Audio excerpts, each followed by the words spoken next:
ఎక్కడ అధ్యక్ష ఇది ఏదైనా తప్పులు జరిగితే 1% జరగచ్చు, 2% జరగచ్చు, 4% జరగచ్చు, కానీ ఏకంగా ఇంత 41% లేదు, 50% ఇల్లు లేవు అని ఇంత దారుణంగా అబద్ధాలు చెప్తా పోతే ఎక్కడ అధ్యక్ష ఇది?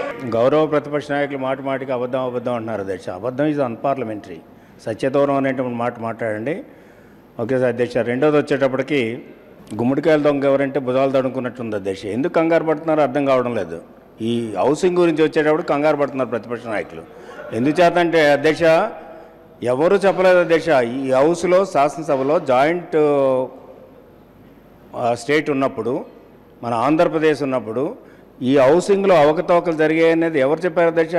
మీ తల్లి కాంగ్రెస్లో ఉన్నటువంటి ఆనాడు హౌసింగ్ మినిస్టర్ చెప్పడం జరిగింది. ఎవరు కాదు అధ్యక్ష, ఆనాడు హౌసింగ్ మినిస్టర్ ఎవరైతే ఉన్నారో ఆయనే చెప్పాడు.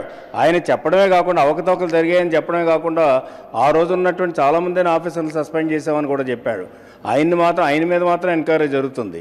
అంచేతంటే ఆ రోజున జరిగినటువంటి సంఘటన అందరికీ కూడా ఇచ్చేయండి అంటే ఇందాక చెప్పారు మంత్రి గారు 5,000 6,000 టెంపరీ మామూలుగా చెప్పారు.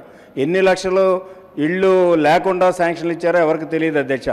అంచేతే క్లియర్ కట్గా ఇల్లు ఉంటేనే అక్కడ డబ్బులు పే చేయమన్నాం, ఎలిజిబిలిటీ ఉంటేనే డబ్బులు పే చేయవలసినటువంటి అవసరం ఉంటుంది తప్ప మీ పార్టీ వాళ్ళందరూ కూడా ఇళ్ళు తీసేసుకుని ఒక్కొక్క 4 ఇళ్ళు 5 ఇళ్ళు కట్టుకుని మొత్తం పేదవాళ్ళకి ఇచ్చేటువంటి ఇళ్ళు కూడా మీరు శుభ్రంగా తీసుకుని మా అందరికీ పేమెంట్లు ఇచ్చేయండి, మేము హ్యాపీగా ఇళ్లలో ఉంటామంటే nothing will be done by this government.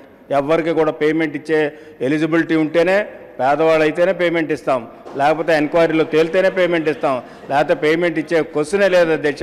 మీరు చేసినటువంటి ఫ్రాడ్ని మేము అపోల్డ్ చేయం, మీరు చేసినటువంటి దొంగతనాలు మేము అపోల్డ్ చేయం. అంతే క్లియర్ కట్గా ఎంక్వైరీ జరుగుతుంది. ఇప్పుడు హౌస్ కమిటీ కూడా వచ్చింది, అదేవిధంగా హౌస్ కమిటీ ఎంక్వైరీ చేస్తుంది, అదేవిధంగా క్యాబినెట్ సబ్ కమిటీ ఉంది, క్యాబినెట్ సబ్ కమిటీ ఎంక్వైరీ చేస్తుంది. ఇది అయిన తర్వాత ఏదైతే పాత హౌసెస్ అన్నీ కూడా ఆ విధంగా ఎంక్వైరీ చేసిన తర్వాత పేమెంట్లు ఇస్తాం. మిగతా న్యూ హౌసెస్ అన్నీ కూడా వద్దు టేకప్ చేస్తాం. మా పాలసీ ప్రకారం మేము హౌసెస్ కూడా చేపడతాం పేదవాళ్ళకి. 30 ఏళ్ళ నా ఫ్రెండ్ ఆడు మోసం చేస్తాను నేను కల్లా కూడా అనుకుంటాను. అలీ కూడా నాగబాబు లాంటి వచ్చి అలీ మన శివాజీని సెక్రటరీ చేద్దాం. నేను వద్దునా బాబు ఈ ఒక్కసారి నన్ను వదిలేరు, నేను మా మురళీమోహన్ గారితో నేను చేయనన్నా, నన్ను వదిలేనంటే నో నేను సంతకం పెట్టినాను.